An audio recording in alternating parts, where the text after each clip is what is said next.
Guys, what's up? What's up? How are you? I hope you're doing well. I hope you guys are doing well. Hold on just 1 second for me.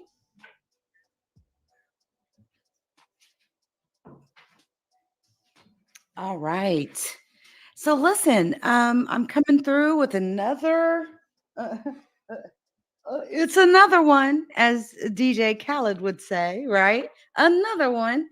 And basically, this is going to be a pretty interesting one.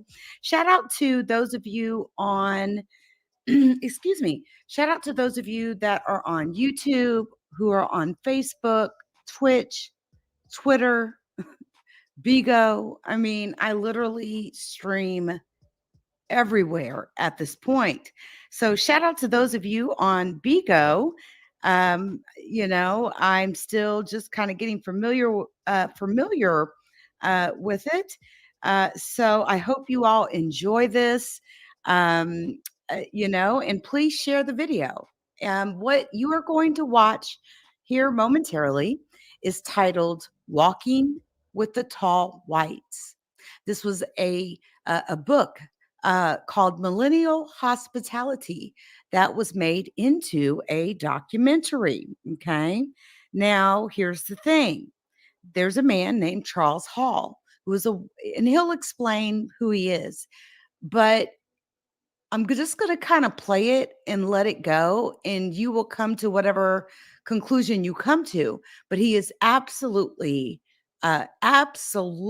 believable. I believe him 1000%. And with all the research that I've done in my life of 44 years, I believe he's telling the absolute truth. Needless to say, there are aliens known as the tall whites that are currently living and operating out of Nellis Air Force Base. Again, the book is called Millennial Hospitality by Charles Hall. And the documentary that you're about to watch is called Walking with the Tall Whites. Enjoy. And if you don't mind, give me a thumbs up if you don't mind. And if you have a few, beans or diamonds or whatever it is that I'm supposed to be getting on Bigo, because I have no clue how to operate it, feel free to throw some of those my way if you enjoy the content. Here we go.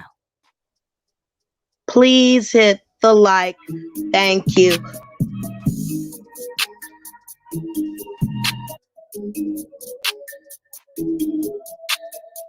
Versions, and you kind of have to test these tall whites. The tall whites at Nellis Air Force Base. This is a species of alien. This man here, Charles Hall, has a few books called Millennial Hospitality, a series that he actually put together. He's released over the years. He is a nuclear physicist. He was back in 67, 68, and 69. He was a weather specialist. You know how on many military bases across the world, you'll have people there that are designated weather specialists. They report in things, and they're very crucial to reporting of meteorological events, that sort of a thing. But Charles Hall actually had top secret orders. He had top secret orders. He knew each day that he was dealing with something that was not human. The way he describes these beings, they grow 8-9 feet tall. They actually continue growing through their lifetime, and it actually will kill them eventually. To the transparent hair. The hair is so white, it's transparent. That they have family units. In other words, mothers, fathers, children. Okay. Charles Hall, I don't know what, he's been around here many years. You don't really typically see him, though, doing the whole UFO circuit thing. But you guys, check this out and just, sit back, let your mind wander here. It's okay to do that from time to time. They got too close so that I felt uncomfortable, as in the case of the tall white lady at the theodolite stand. I would back away and they would stay where they were until I had backed away to where I felt comfortable. So that before we began talking, we would first come to a distance where we both felt comfortable. You see, I've always felt that was, and then if I got too uncomfortable, if I felt like going away, they wouldn't pursue. And I felt that was very important in being able to deal with the tall whites, because it allowed both me and the tall white individual, whichever one I was dealing with, to come to a common distance where we were willing to talk to each other. For some, like the teacher or Range 4 Harry, that might be as little as 10 feet. For others, like that tall white general, well, I didn't want him closer than a quarter mile, you know? Yeah. My bad. I didn't even acknowledge the chat. My bad, y'all. What's up, everybody? Talk to me with Brian. What's up with it, baby? Texas Trill all day. Hey, Third Eye. Yes, I did. Gloria, hello. Heaven Sent, hello. Hey, Levine. Scoutcraft using material. Their scoutcraft and their deep spacecraft had a double hull construction. And for example, in the case of the scoutcraft, in between those two hulls, they had what appeared to be 1,000 miles of fiber optic windings. They built the scoutcraft using materials supplied them by the U.S. Air Force.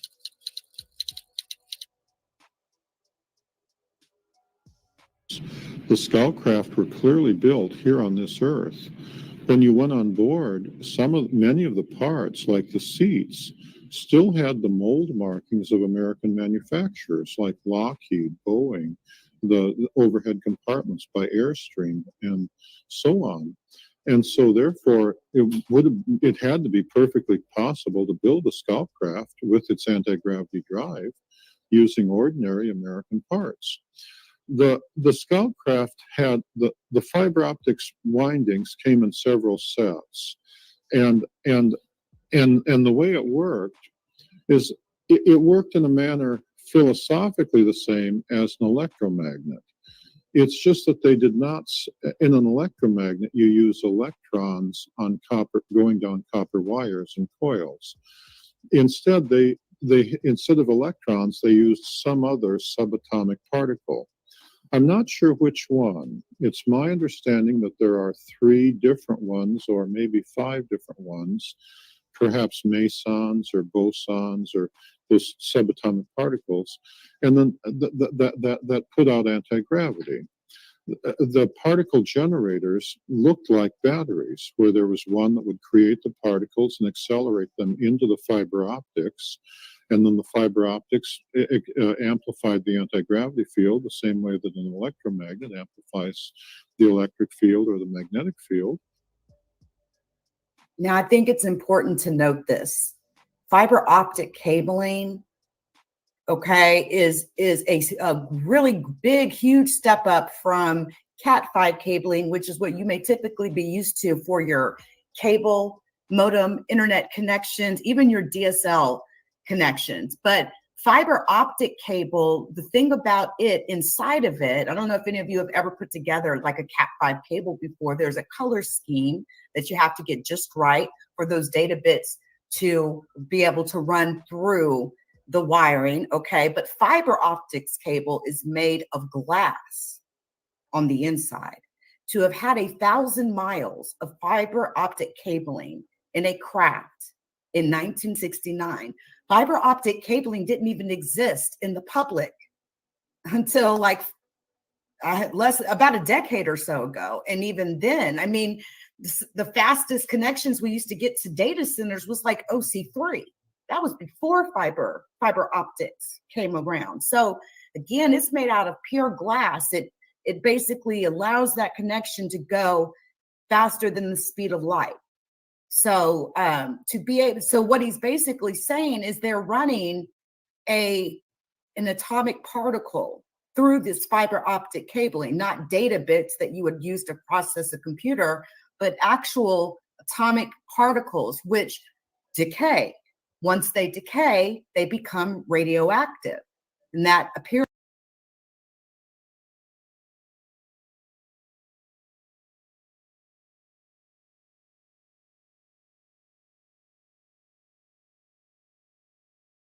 who was with me might be shot.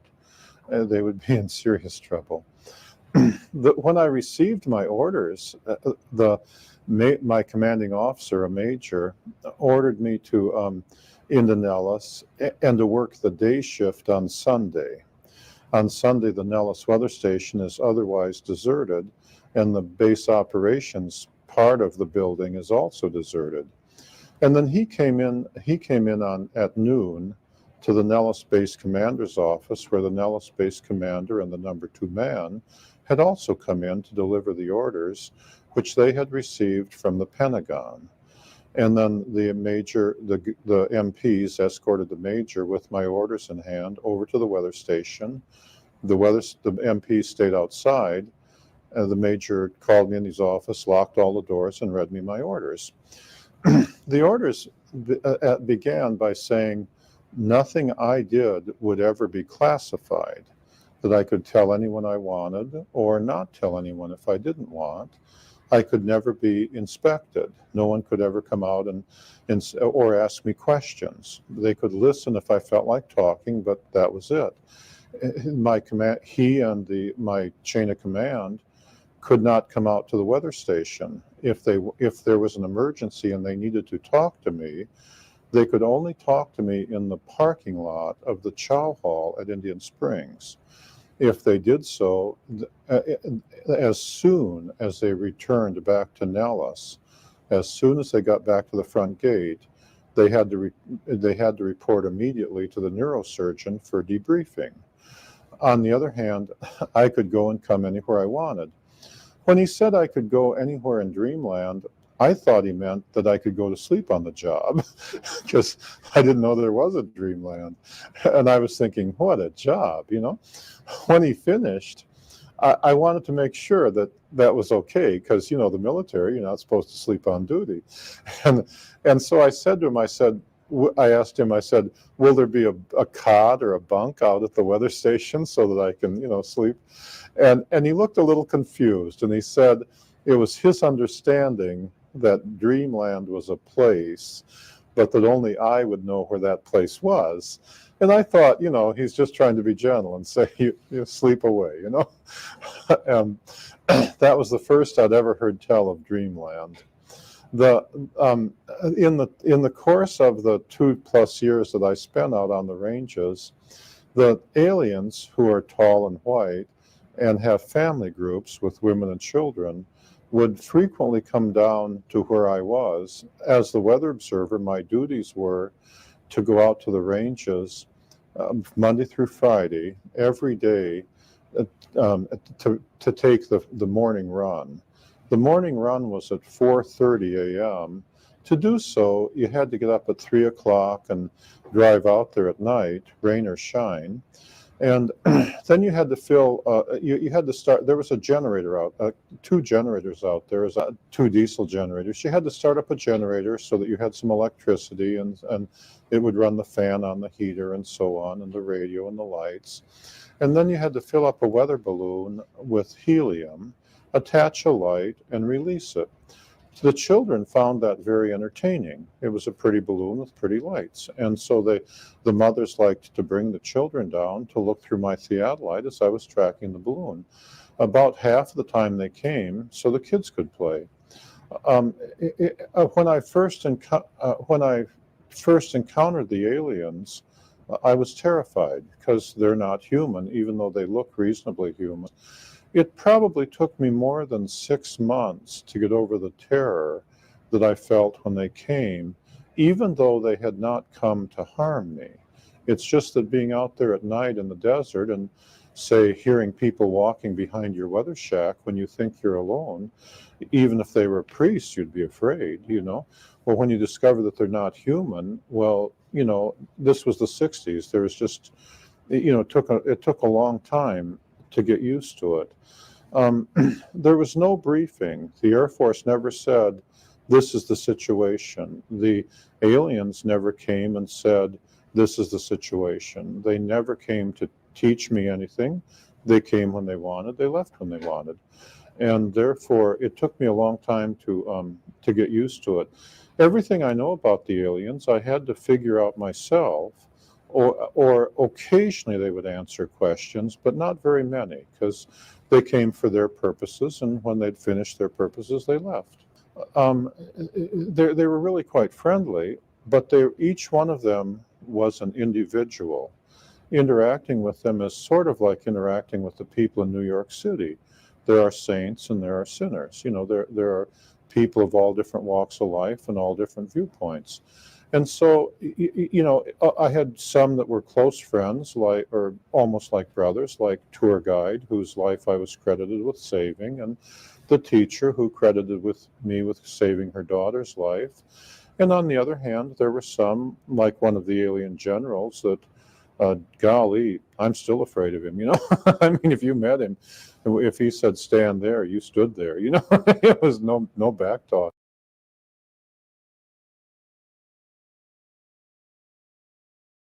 The alien doctor who was the doctor that did the medical work on the tour guide, their CIA names, he was just a nice guy. He was the kind of guy that might come up and hug you if you let him. I never did. It freaked me out.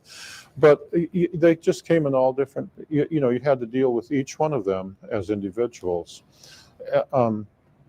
It took a while to get used to that, and it became a process of getting to know each one to the extent that you dealt with them like people. The base that they have up in Area 54, they use that base the same way that the U.S. Air Force or the U.S. Navy uses their bases. The way the Navy would use a base in the Philippines or on an island in the Pacific. At the base, at the alien base, the tall white deep spacecraft arrive and leave on schedule, and they arrive typically at sundown on the night of the full moon. Because they're gravity powered. They are typically at the base for 2 weeks, and then they leave at midnight on the night of the new moon because they're gravity powered, presuming everything is going well.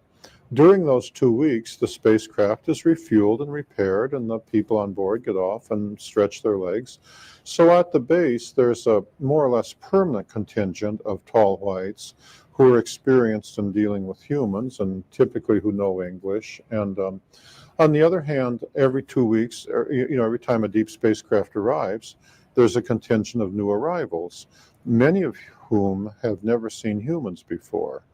And while the spacecraft is being repaired and refurbished, then the experienced troops, the experienced tall whites, typically take those new arrivals who are brave enough, take them out and show them the town. You take them out and show them what humans are like.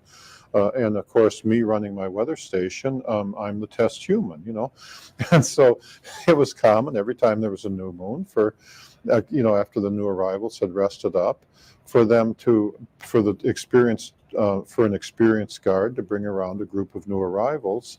The number of new arrivals could be anywhere from 2 or 3 to 20, depending on how many were brave enough to come watch Gorilla Charlie in the sagebrush.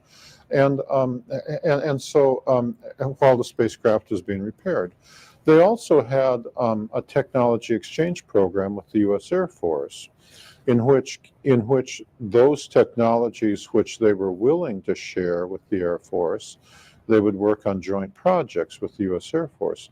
They were only willing to share technology to the extent that it benefited them. For example, when the spacecraft was in port, they might need spare parts. Those spare parts might include radio equipment. Well, it was easier for them if they could just call up the U.S. Air Force and say, could we buy a new radio? You see, so it was and on the other hand, the Air Force and the Army can always use better radios. You see, and so it was common for them. So one area where they were obviously doing technology transfer was in the area of radio communications, so that we could build radios that they could use, and in return, we knew how to build better radios. Some technologies, like the secret to how they traveled faster than light, they were not willing to share. The idea of us having our own spacecraft traveling faster than the speed of light with nuclear weapons on board heading for their home planet, they didn't see where that was in their interest. And so when I say they were doing technology transfer with the Air Force, that was a negotiation where both sides mutually agreed that it was in their interest to do so. The tall whites live probably 10 times longer than we do. They live almost 700 years.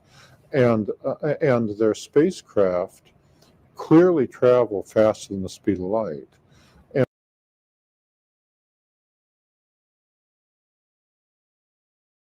they're humanoid. Their skin is as white as a piece of paper. Throughout much of their adult life, they're the same height that I am, 5'11", 6 feet tall. They have large eyes. Their eyes are perhaps twice as large as ours. They're typically blue, and then as they blue eyes with white pupils. Although when they get older, especially the men, their eyes take on a pink shade. Their eyes stretch further around the sides of their head than human eyes do, and their ears and their noses are only about half the size of human ears and noses, and their ears lay back along the side of their head more than a human does. Their lips are not as prominent as humans, and they don't have teeth. They just have ridges because they're plant eaters. They don't eat meat. They have much less hair than we do. They don't have any hair on their arms, and the men don't have beards. On their head, they have only about half as much hair as humans, and their hair is so thin and transparent that they appear to be platinum blonde. Okay, sometimes when they keep their hair cut short, sometimes they don't appear to have hair because it's so thin. They're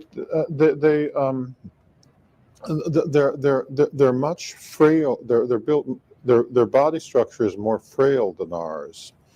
The alien whose CIA name was Range 4 Harry, for example, one time I saw him walking in the soft dirt over on the southwest side of the Range 3 lounge, and after he had left, I went over and measured the depths of the footprints he left. And from those, I estimated that he only weighed between 90 and 110 pounds, even though he was the same height as I am. Their bones are only about half as big as ours. Their thumbs are only about half as long, but their fingers are longer in proportion to their hand than ours, and they're way more flexible. But it also means that they're not built for heavy lifting. We're built like gorillas compared to them, you see. They have men, women, and children. And if the men and women are standing side by side and not walking or moving, it's frequently not possible to tell which one is the man and which one is the woman, especially for the young adults. When they get older, then there are obvious differences, but in the facial structure and the bones and stuff. But especially for the young adults, it's entirely possible for two of them to be standing side by side. And if they're not moving, to be not sure if you're talking to men or women. Once they start moving, though, then it's very obvious which ones are the men and which ones are the women, because the men are more like human men. When they walk, they kind of go pound, pound, pound, whereas the women are much lighter on their feet and much more animated. The women are much more like human women, much more willing to talk than the men. It wouldn't be at all unusual for, say, four young men to come around and not have any reason to say anything and not say anything, to just come around and to just come and not say hello, not say goodbye, not say anything in between, and just stand and look at you. Whereas the women, if they came, usually the women would say something like, typically, is it okay if the children play while you release the balloon? Or usually, if you ask the women something, they would have some questions, or at least some conversation. But they never came the tall whites never came just to talk with me. If they were talking with me, it was always as part of the reason they came. The women were very proud of the fact that they loved their children. The men were too, but the women were immensely proud of it.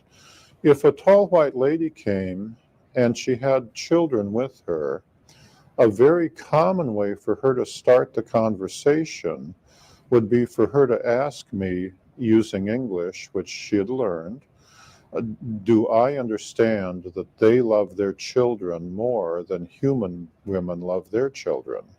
Or in other words, I want to make sure my children are safe, you see? And of course, when I said, yes, I understand that, then they would noticeably relax and feel happier. If a tall white lady came with children and she didn't say anything, a common way for me to start the conversation would be for me to say, I understand that you love your children more than human women love their children, and then she'd relax and feel better. In many ways, the tall white women were like female gorillas.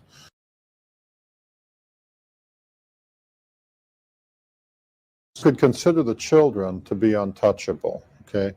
If you touch the children, the mother might kill you, no matter how pleasant she seemed, no matter how close the child came. So, for example, and I speak from direct experience, if I was standing by my theodolite and the child wanted to look through the theodolite and the child was right there, then there's no way in the world that it would be suicide for me to reach over and touch the child. That will upset the mother. And for example, on one evening, this tall white lady came who I had seen a few times before, but she wasn't a regular. And she brought 3 children with her. And she was somewhat older than the typical young adult and therefore somewhat taller. She was 6'1", 6'2". And following the usual so-called protocol, she had come down the bunker road with her 3 children in an obvious manner to let me get used to the idea that she was coming with her kids. And then when she got to the end of the bunker road where the range boards were, she began approaching me directly. I was halfway across the square. And as she got closer, perhaps 20 feet, 15 feet, even though I'd gotten over my fear of the tall whites, because you had to treat each one as an individual, I found it a little intimidating that she was coming that close. And so I backed away from my theodolite towards the generator shack. And she said, is it okay if the children look in my weather shack while I took my report? And I said yes. And so I backed away to the generator shack and stood with my back to the wall of the generator shack and left her standing just to the northeast of my theodolite and, said, take all the time you want. And so then the 3 children went into my weather shack like kids do, and they didn't touch anything or move anything, but they were just looking around out of curiosity. And at the time, as she stood there, she was looking at her children who were in the shack. Now, I'm not sure they were all her children. Usually, when the tall white lady came with 3 children, the typical contingent, 1 would be hers and 2 would be the children of someone else. Typically, she'd be babysitting 2 kids and bringing 1 of her own. And so she was watching the children. I became concerned because I had a can of Coca-Cola, which was in a metal can, sitting on one of the shelves. Now, the tall whites wore suits when they came at night that put out a zone of fluorescent light and radioactive particles. The suits protected them from things, like if you threw a rock at them, the rock wouldn't hit them, it would get to that zone and fall to the ground.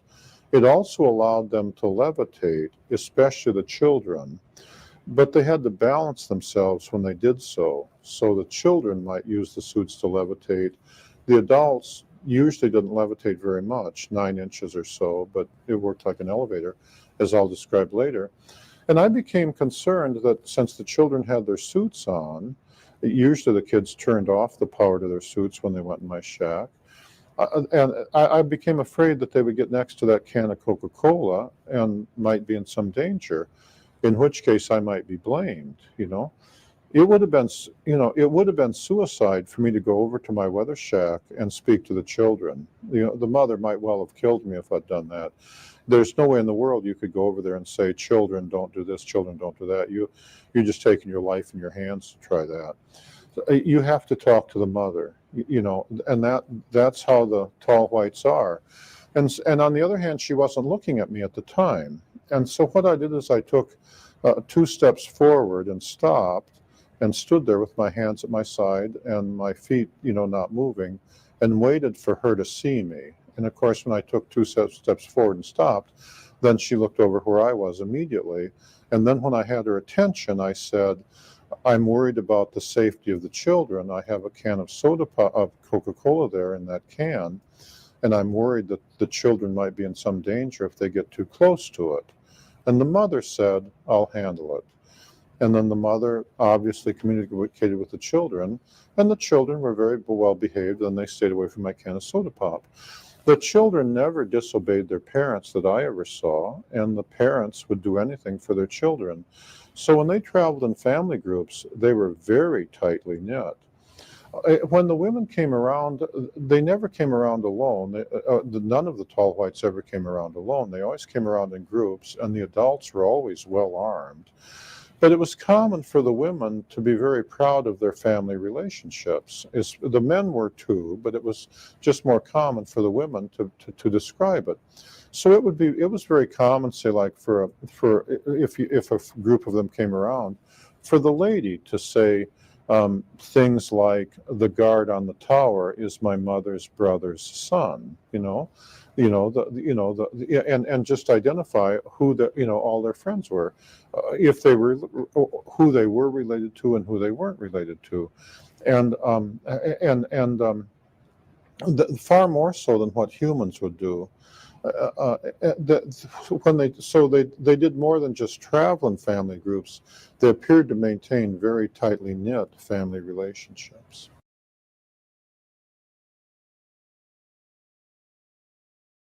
The tall whites live approximately 10 times longer than humans live.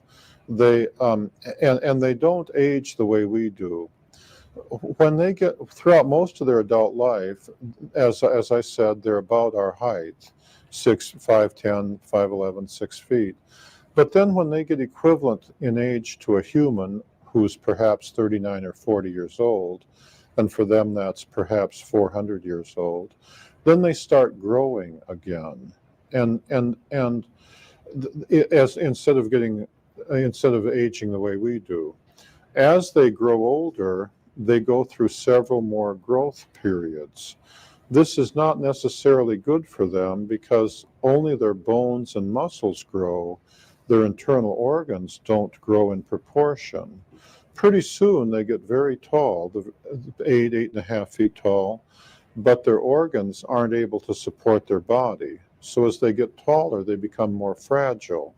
Eventually, after 600 or 700 years, or in there somewhere, there comes a growth phase where they begin growing again, and their organs can't support it, in which case they die. Usually by the time they get to be 8 feet tall, they're fragile, and usually aliens that tall are accompanied by younger adults to steady them. Living longer does have some drawbacks. For one thing, their bodies do not heal as quickly as ours. If they break a leg, and they're very fragile, so they break easy, it may take their bones 5 Earth years to heal. Whereas, as you know, a young person, when I was young, if I broke a leg, could heal up in, I don't know, a few weeks or so. I'm not a medical doctor, but would heal up much faster. Cuts and scratches, for example, when I was young one time, for example, and I was out on the ranges, one day I scratched myself in a very ordinary fashion in the morning. By the afternoon, it had already healed up nicely, and by the next day, I'd almost forgotten about it. The next day, a group of tall whites came around with the experienced tall white and some young arrivals, and they were very impressed that my body had already healed. For them, that would have taken several weeks to have healed up like that. Also, although they're considered to be more intelligent than we are, because their nervous system runs 2 or 3 times faster than ours does, it does have some drawbacks. They tend to, when they're doing something, they tend to focus in on it more carefully than a human would. And they're therefore very easy to surprise when they're engaged in something.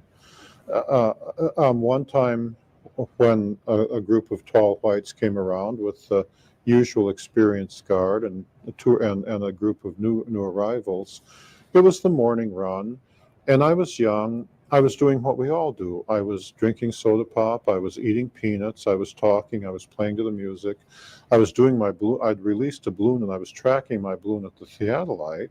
And I was singing some songs and dancing around too, to some Mick Jagger songs, all kind of at the same time while writing down my numbers.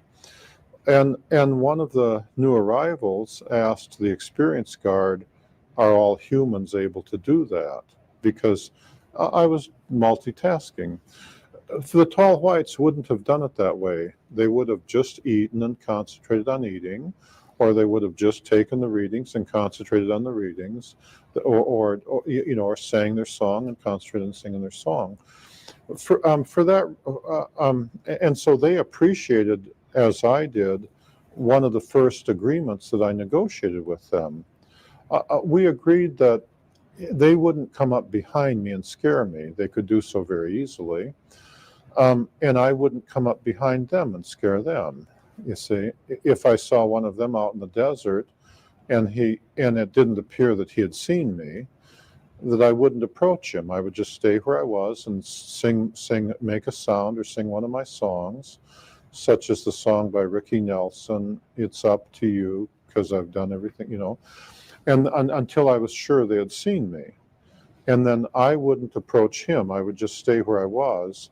And if they chose to come closer to me, they could approach me as close as they felt until they didn't feel comfortable. An experienced troop might come right up to you 10, 15 feet. A new arrival might stay back out there a quarter mile because it varied depending on which one you were talking to. On the other hand, if they chose to move away or to run away, I wouldn't pursue. Okay, I would stay where I was, and they could, and they could leave, and they could come whenever they wanted and leave whenever they wanted. The reverse was true. If they were approaching me, and they got too close so that I felt uncomfortable, as in the case of the tall white lady at the theodolite stand, I would back away and they would stay where they were until I had backed away to where I felt comfortable. So that before we began talking, we would first come to a distance where we both felt comfortable. You see, I've always felt that was, and then if I got too uncomfortable, if I felt like going away, they wouldn't pursue. And I felt that was very important in being able to deal with the tall whites, because it allowed both me and the tall white individual, whichever one I was dealing with, to come to a common distance where we were willing to talk to each other. For some, like the teacher or Range 4 Harry, that might be as little as 10 feet. For others, like that tall white general, well, I didn't want him closer than a quarter mile, yeah, and that was a real important, that was one important agreement that we agreed on. And if I were to see one today out in the desert or out in Indian Springs Valley or out in the town of Indian Springs or whatever, I would still be living by that agreement.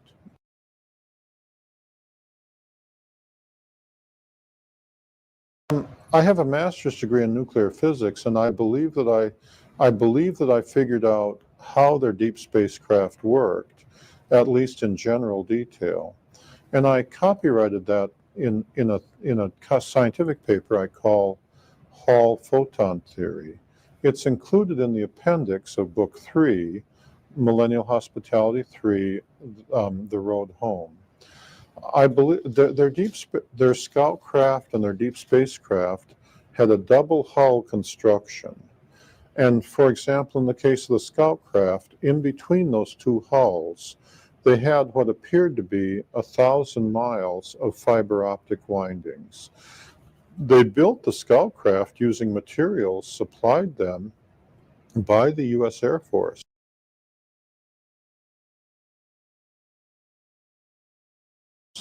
The scout craft were clearly built here on this earth. When you went on board, many of the parts, like the seats, still had the mold markings of American manufacturers like Lockheed, Boeing, the overhead compartments by Airstream, and so on. And so therefore, it had to be perfectly possible to build a scout craft with its anti-gravity drive using ordinary American parts. The scout craft had the fiber optics windings came in several sets, and the way it worked is it worked in a manner philosophically the same as an electromagnet. It's just that they did not, in an electromagnet, you use electrons on copper, going down copper wires and coils. Instead, instead of electrons, they used some other subatomic particle. I'm not sure which one. It's my understanding that there are 3 different ones, or maybe 5 different ones, perhaps mesons or bosons or those subatomic particles, and then that put out anti-gravity. The particle generators looked like batteries, where there was one that would create the particles and accelerate them into the fiber optics, and then the fiber optics amplified the anti-gravity field the same way that an electromagnet amplifies the electric field or the magnetic field. And then there was another one that picked up the particles. Of course, they had to be refueled after, they had to be recharged just the way a battery has to be recharged. The same technology was used on their suits, the ones that allowed them to levitate. And if they were running the suit at full power and they came out from their rest area at 11:30 at night, then by 5:30 in the morning, the suit was almost out of power. So that the batteries they had on their suits would only last 6 hours or so. The batteries on the deep spacecraft obviously also had a limit to how long, had to be recharged periodically. Although I'm not sure how long that limit was, but it perhaps depended on the craft.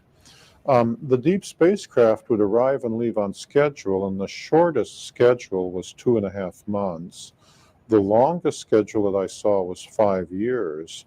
So they had to be able to carry fuel to recharge the batteries for that long, or their technology had to allow the batteries to be recharged for that long.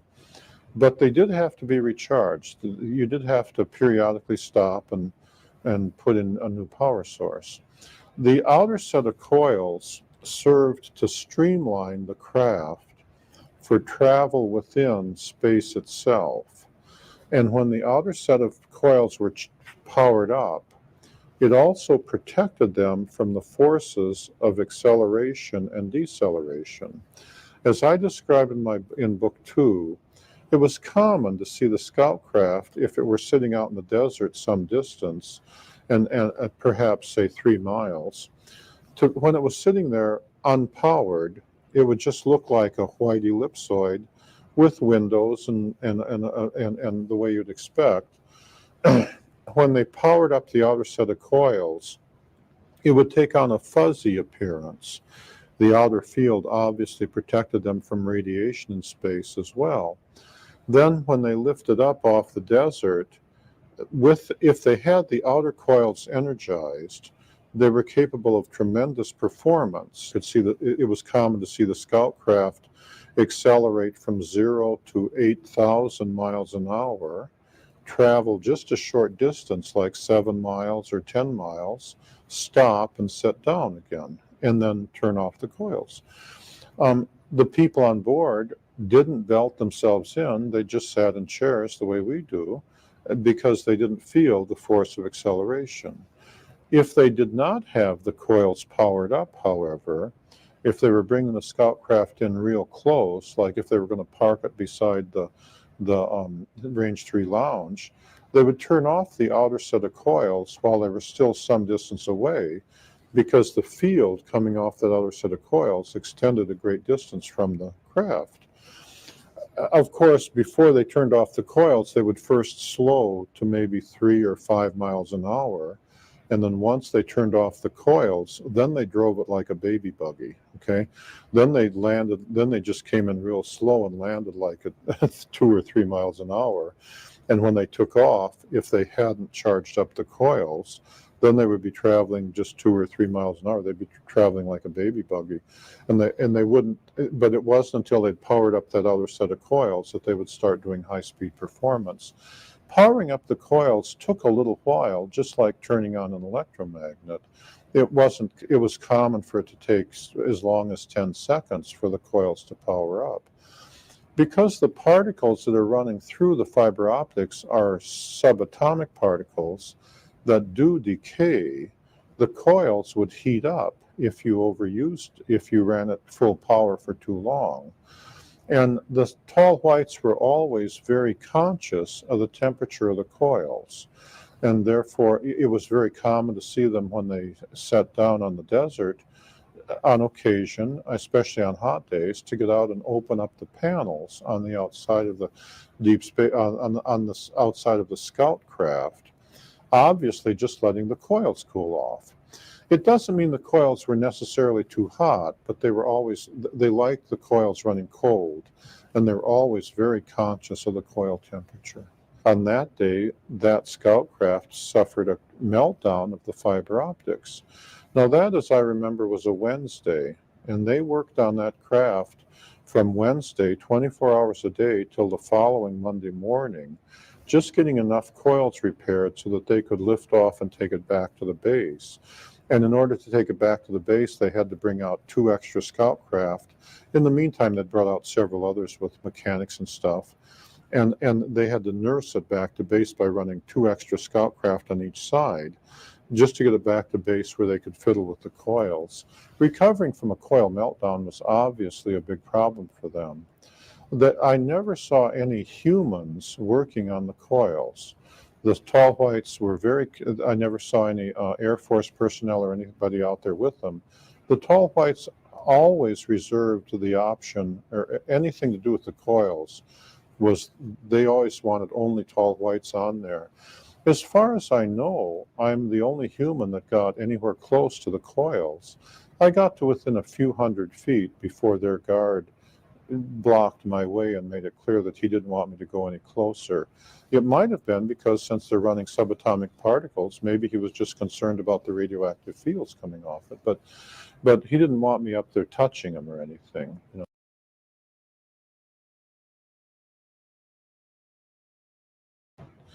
I've been on board the scout craft, but not on board the deep spacecraft. The deep spacecraft, which are the same design and the same technology but much larger, are titanium black, right? The one that came in damaged with meteor damage. I got closer to that one than any of the other deep spacecraft. That one I got within a few hundred feet of, as it came by me in the snowstorm. And so I did see a great deal about the deep spacecraft, but the only creatures I ever saw in the deep spacecraft were the tall whites themselves. On the scout craft, however, it was common to see American U.S. Air Force generals on the scout craft along with their tall white counterparts. That was very common, and I myself was on the scout craft.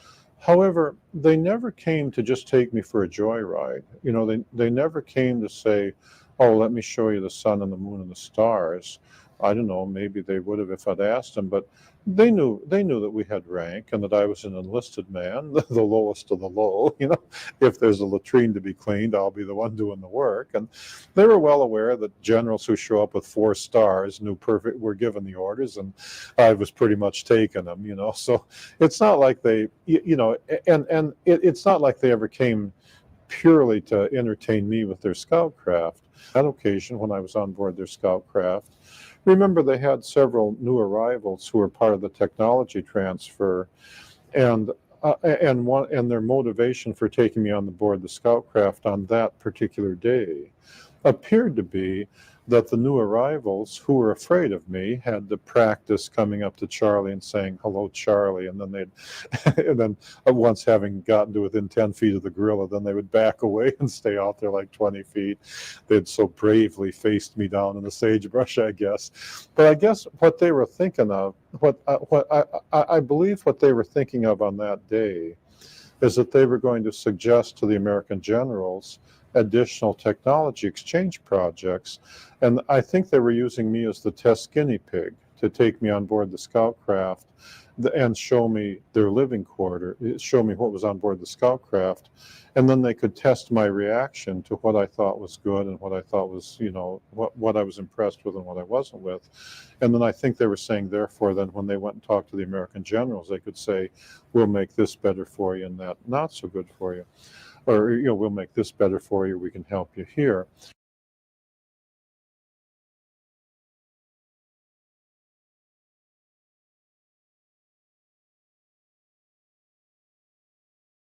The scout craft was made completely out of American parts and looked like an RV trailer.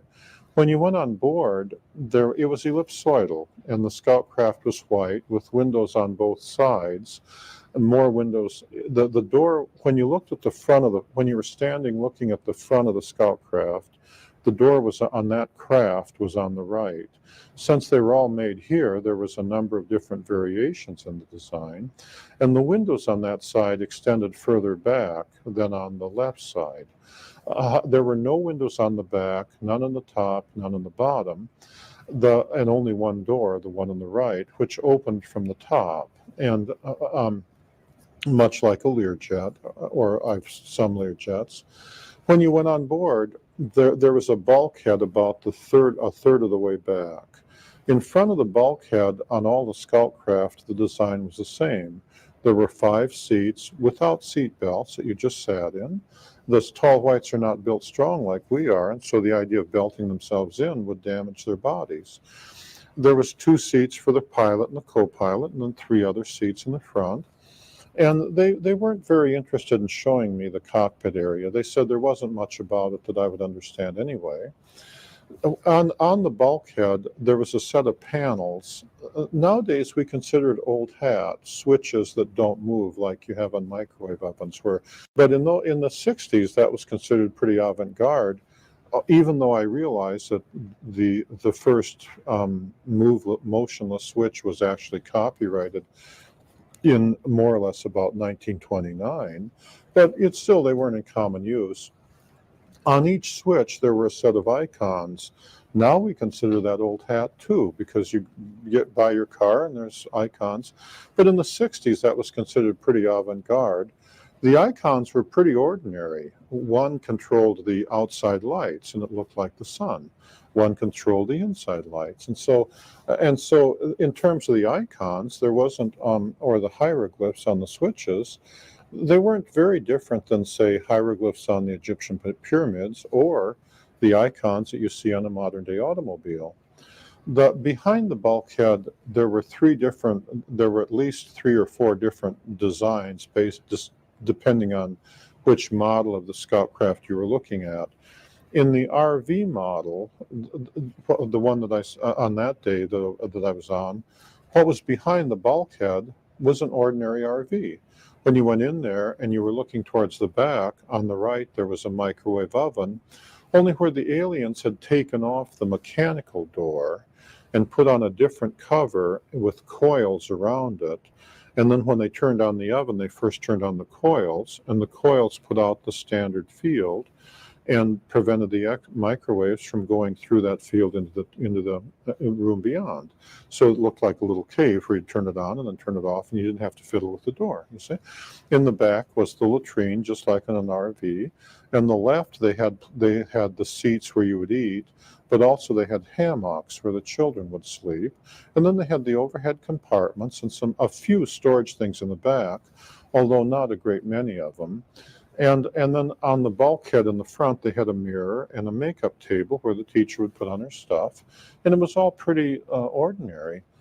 That was the RV model.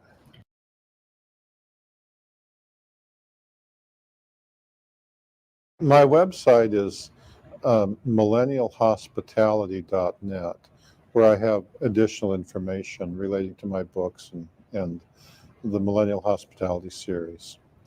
The number of tall white aliens at the base varied somewhat depending on how many deep spacecraft were in port. However, as I describe in Book 3 in the chapter entitled The End of Innocence, on one night I saw between 200 and 300 different tall white individuals. There were so many I couldn't count them. Lined up along the mountains to the east of, up along where the ammunition bunker was. On the night that the tall white lady known as Pamela was supposed to finish her final exam to be head of the technology transfer team to go into Livermore.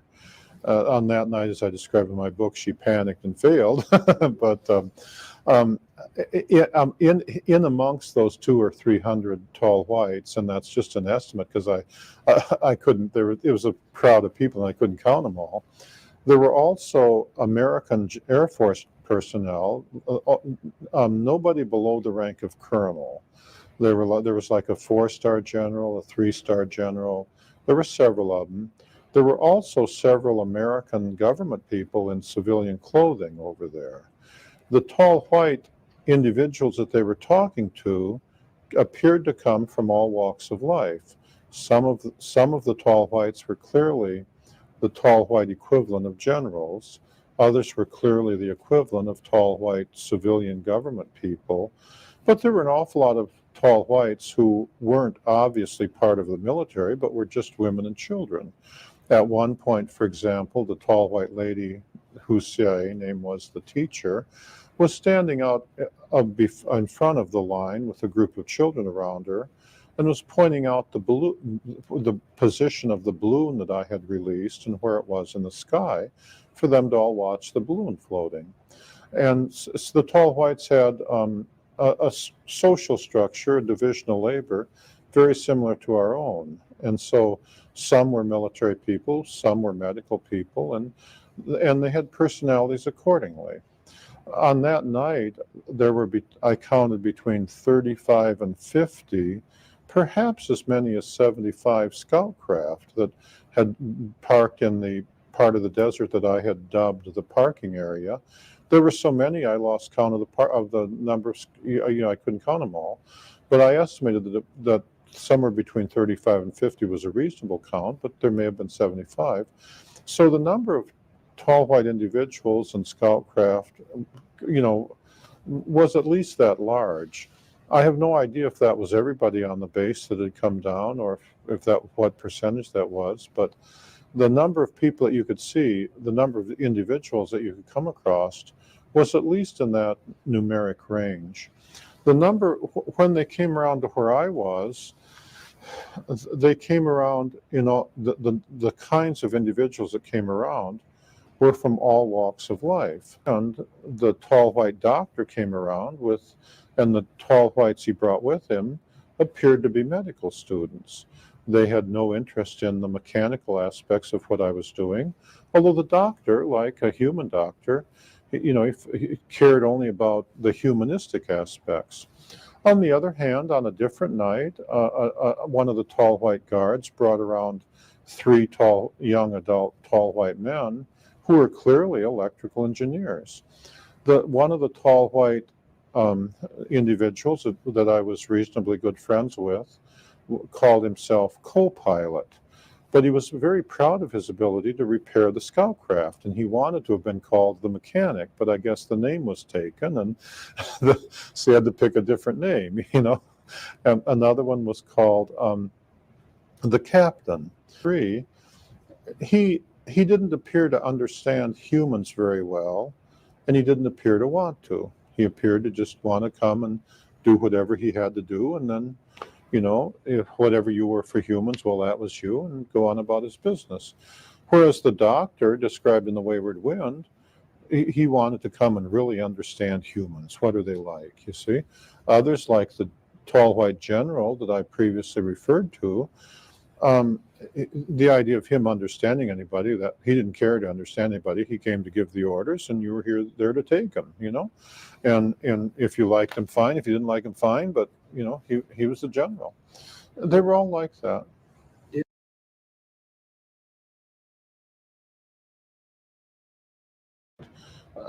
The teacher was there and with the guards, and the children were playing on the steps of the control tower.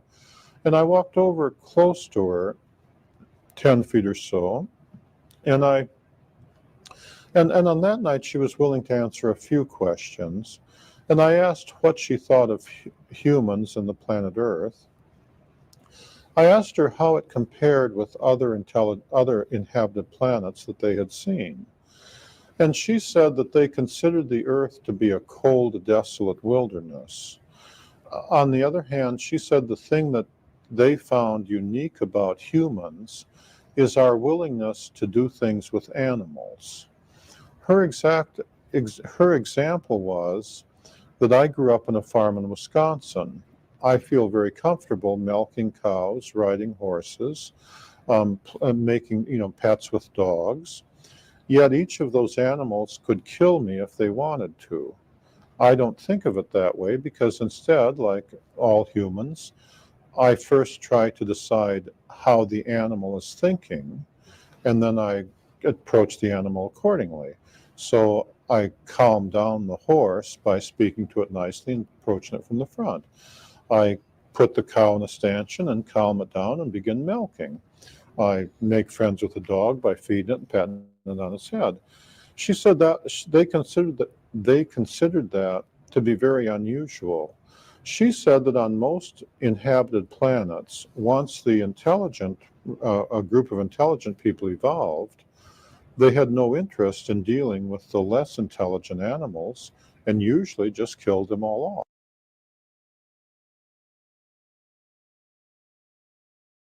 off. They had no intent. That she pointed out that I felt comfortable with pets of cows, making pets of dogs, making pets of, she referred to the time a few days earlier that I'd been down playing with some of the dogs that really weren't my dogs, but from people that lived in the housing area, feeding them and teaching them to roll over and sit up. She said usually the intelligent people just, don't care what the dog thinks, just shoots them, and they found humans to be very unusual in that regard. And the way she described it is because we were willing, even though we were intelligent, we were willing to try to think like less intelligent animals. Okay.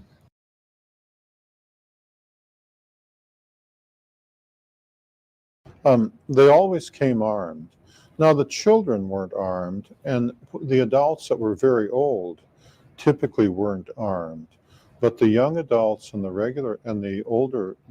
adults that weren't too fragile, they always came armed. Their weapons, their weapons typically appeared to be look like white pencils with a certain squarish cross section. The young adults typically carried weapons that were perhaps 6 inches long. The older adults typically carried weapons that were longer, presumably with greater power. The weapon worked like a microwave laser. The weapon could be adjusted for frequencies appropriate for different elements.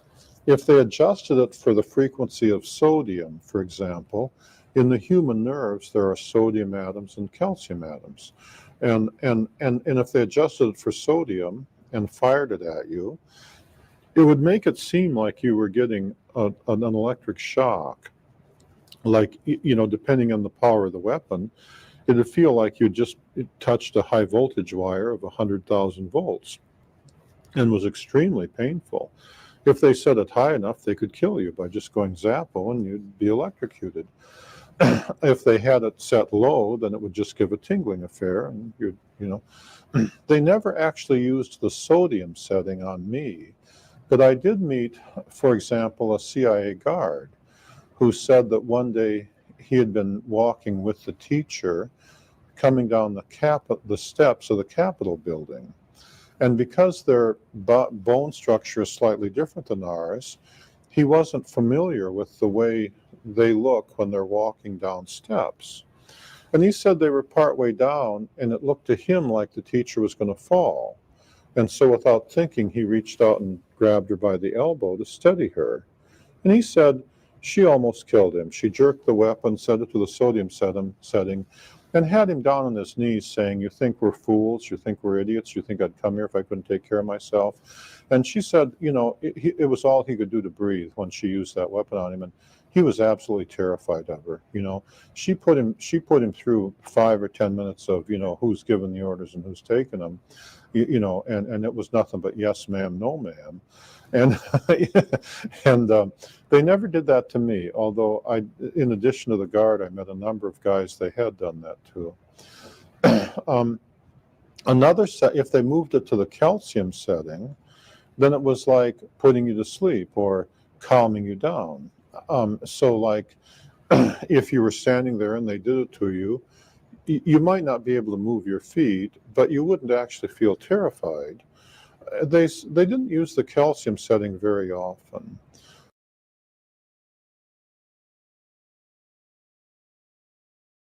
One of the weapons they could set to hypnotize a person. When they used that setting, they typically liked a clean shot at one of your temples. And what it would do is induce the same as if you were hypnotized. They could turn it on instantaneously and turn it off instantaneously. And it was common to have missing time experiences. One day I was walking from my theodolite stand to the weather shack. It happened a large number of times, but on this day in particular. And it was like 19 or 20 steps from the theodolite stand to my weather shack. And I could clearly remember taking step 12. And I could clearly remember finishing step 14. But in between those two steps, almost 20 minutes went by. It used to annoy me greatly until I'd finally gotten to where I could break through that hypnotism by relaxing and letting your mind wander. And what had happened was, it was one of the early days in '65. Range 4 Harry had brought some new arrivals around, and he had stepped out from the alleyway between my weather shack and the supply shed and had a clean shot at my right temple and hypnotized me as I was taking step 13. And then while I stood there, he'd brought out the new arrivals and said, "This is Charlie. See, he's got teeth. Open your mouth, Charlie," just like you do when you're hypnotized. And said he eats more times than we do, and, giving them the tour. This is what a human is. And then when they all went back in, then he's, took him about 20 minutes to go through his introducing them to a human routine, and released it, and then went on, because of a number of episodes like that. I used to have a policy of writing the time down when I did things. So I used to have a policy of writing down the time, and before I started walking back to my weather shack, of writing down on my weather report, when I left the theodolite stand, and then writing down on my weather report when I got to my weather shack. And of course, it should only be like a minute or two, you see, and just to see if they'd done that to me, and I didn't remember it because they could do it so quickly. I'll say one more thing about the weapons. They had another setting that I know about, the iodine setting. And if they hit you with the iodine setting, especially in the thyroid area, it would affect the iodine in your blood. And it would alter the chemistry of the blood so that your blood would seep through the arteries and you'd bleed to death in like 2 minutes.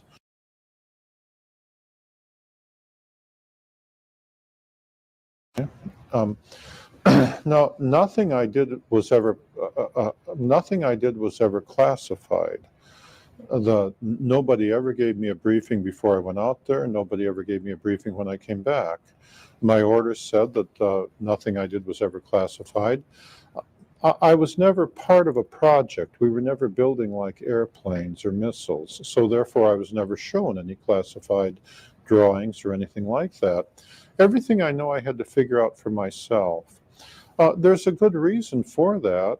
The aliens don't handle anger the way humans do. When they become angry, they either go away or they kill you, or, there's humans, we get angry with each other and we fight and then we become good friends. The aliens, at least where humans are concerned, or at least my experiences, aren't like that. They're either pleasant or you're in trouble. The if I didn't bring anything off the ranges, I didn't bring any photographs, any documents, any material. I came off only with my memories. There was nothing to debrief me on. The alien mothers, remember, are very proud of their ability to raise their children. If anything I did was classified, that would mean, for example, that after the teacher brought her daughter and her daughter's playmates around to simply play, then I would have had to have been called in and be debriefed by CIA guards. That would have upset the teacher beyond limit. To have two ordinary human guards call me in and start asking questions.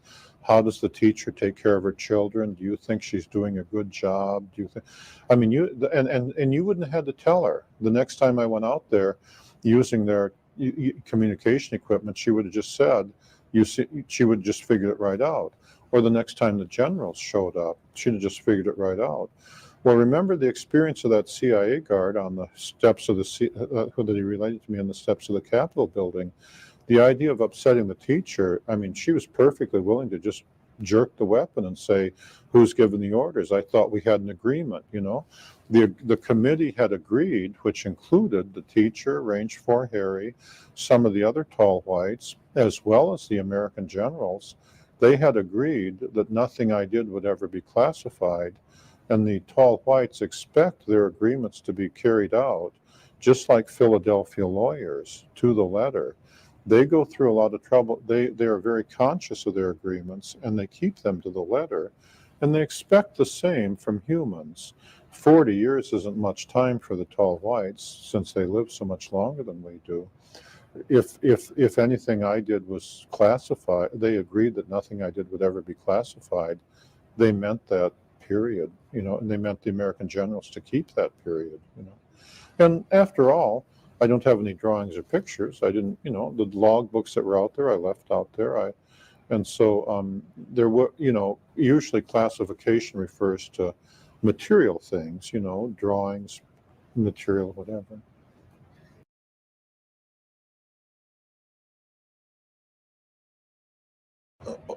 When I was out there, I never observed the aliens to do anything magical. They were very good at building craft that traveled faster than the speed of light. They did not travel in time. I never observed them traveling to another dimension. I never saw, I mean, they're not angels, they're just creatures like us. That I'm very religious, I'm Roman Catholic, that angels are angels and aliens are aliens. They did not, they did not come to teach me anything. They came for their purposes.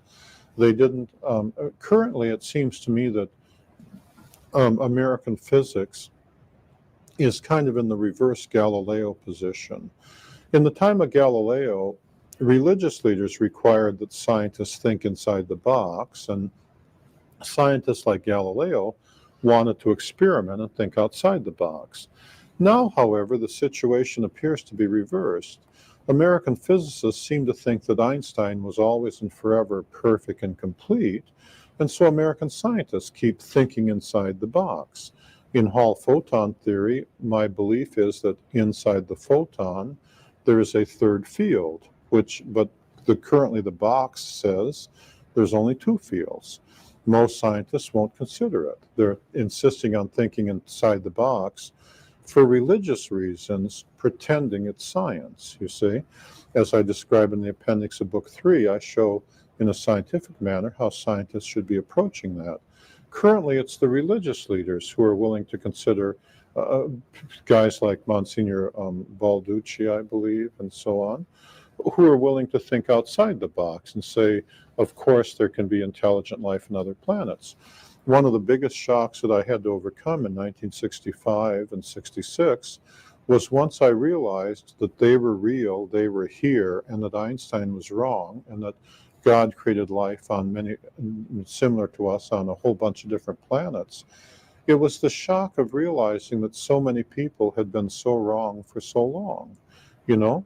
I mean, once you saw their craft come in defeated, floating on the gravity field in perfect silence and landing, it was the shock of saying, how could so many American scientists not have discovered that, or not even be trying to discover it, not even be thinking about that?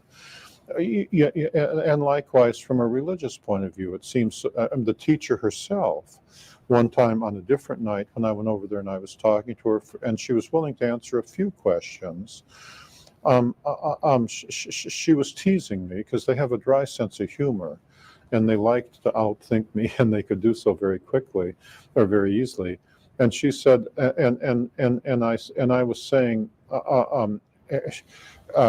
she was making a long story short. She was pointing up to the stars in the sky, and she said, "You can see all the stars in the sky. Surely you didn't think you were alone." And at the time, I had, and then they were all laughing, surely you didn't think that whatever life was on the earth wouldn't be repeated on the other stars, and I had, and then they were all laughing. Boy, is he silly, And it just seems so obvious to me when you go out at night and you look up at the stars of the sky, that whatever God did to make life here on earth, he must have done it again, because there are so many stars in the universe and it's so vast. And religious leaders are willing to think outside the box. Whereas now, when I go and I talk to the scientists and stuff, they all start with this box called Einstein. Einstein himself never claimed to be perfect and complete, but all of his followers seem to claim that he was perfect and complete. And I think that's one of my observations is that box they're in.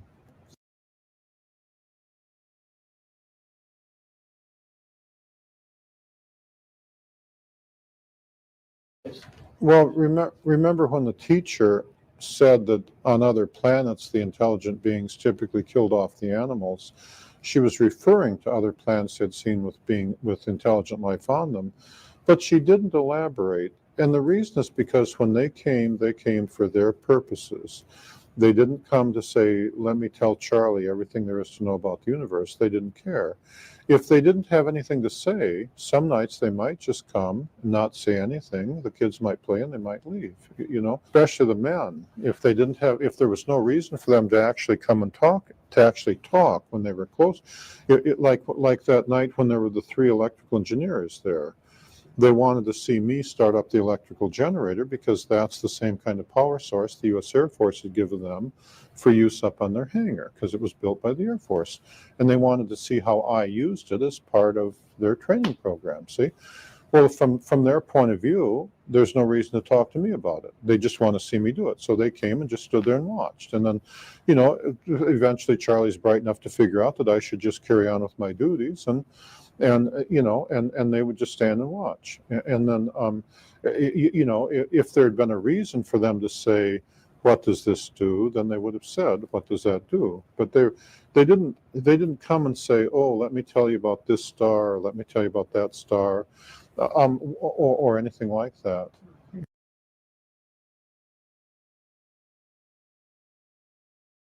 One of the things I had to do is put aside the baggage of Hollywood. We all know how Hollywood thinks things are supposed to go.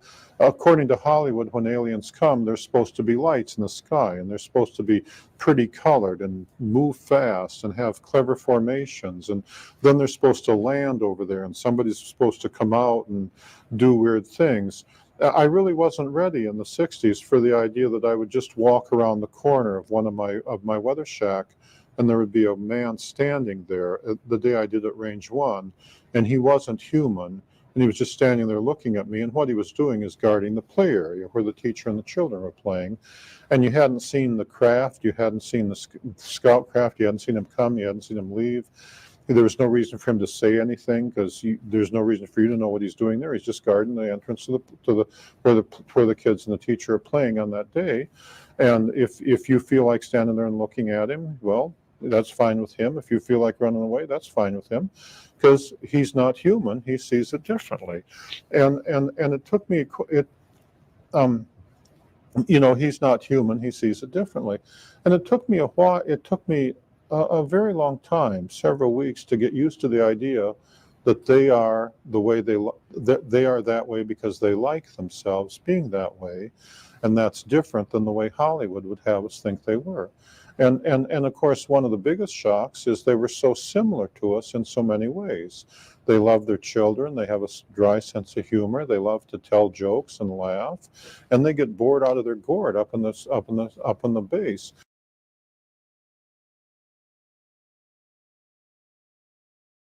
One of the common things to talk about with the young, tall white women was fashions. They got the Air Force provided them with clothes straight out of the Sears catalog. One of the jokes the teacher used to make about the Air Force generals is up on their base in their commissary, there were some clothes that the generals had picked that they could choose from. And of course, the teacher used to say, well, all the American generals are all old men, so naturally they have no fashion sense, right?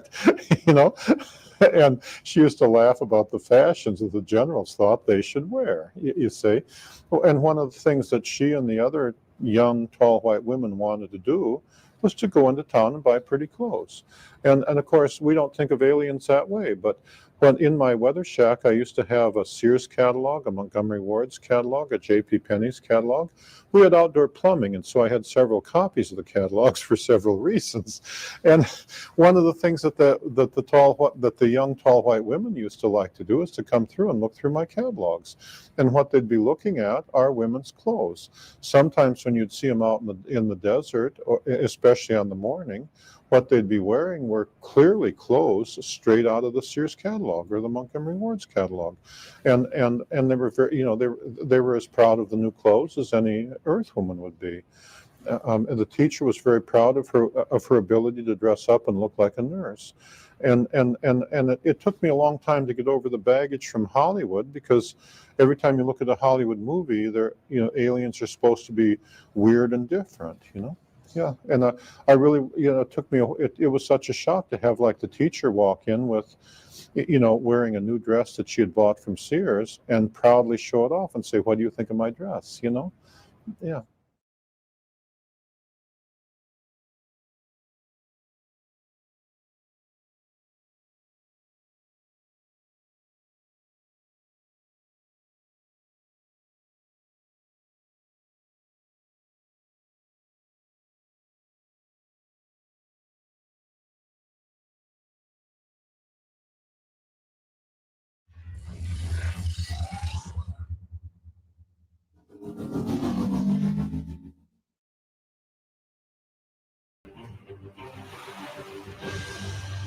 I'm on my way to explore one of the most ancient and mysterious islands in the world, Malta. It was here that a prehistoric society built megalithic structures using massive blocks. These blocks were arranged into complex designs and are considered by scholars to be older than the Great Pyramid in Egypt. But after a period of 1,000 years, all activity on Malta stopped, and any trace of the people who built these incredible structures vanished. But why? There are stories that say Malta was once home to giants, and even a race of legendary one-eyed creatures known as Cyclops. Could these stories offer clues as to what really happened on the islands of Malta? And if so, could there also be a connection? Wow! I've traveled almost 7,000 miles to a place that has puzzled archaeologists for more than a century. Lying just south of Sicily, in the middle of the Mediterranean Sea, the islands of Malta have been of strategic importance from the times of ancient Greece all the way through to the Second World War. This small and densely populated country covers only 122 square miles, but it is as rich with mystery as any place on Earth. The islands of Malta contain no less than 7 megalithic structures, and quite possibly They are the largest freestanding stones in the world. To this day, archaeologists struggle to explain how ancient people living on secluded islands were able to accomplish such incredible architectural feats. So I'm here to find out if there may be an explanation that the mainstream has not yet considered. One that possibly has a connection to giant one-eyed beings, the Cyclops. In the epic Greek poem, The Odyssey, written by Homer in the 8th century BC, the hero Odysseus encounters a Cyclops named Polyphemus, a giant, one-eyed, human-like creature that, according to legend, was the son of Poseidon, the god of the seas. Now, while Homer never specified where the Cyclops lived, there are some who believe that the giant monster and others of his kind might have actually dwelled right here, within Malta's megalithic structures. To begin my investigation, I went to examine Malta's famous so-called cart ruts, which some ancient astronaut theorists refer to as the Nazca lines of Europe, because they are just as mysterious. There are over 100 sites on Malta that have these ruts or giant pairs of grooves in the rock, like the ones here at St. George's Bay on Malta's southeast coast. A theory on how these strange markings were formed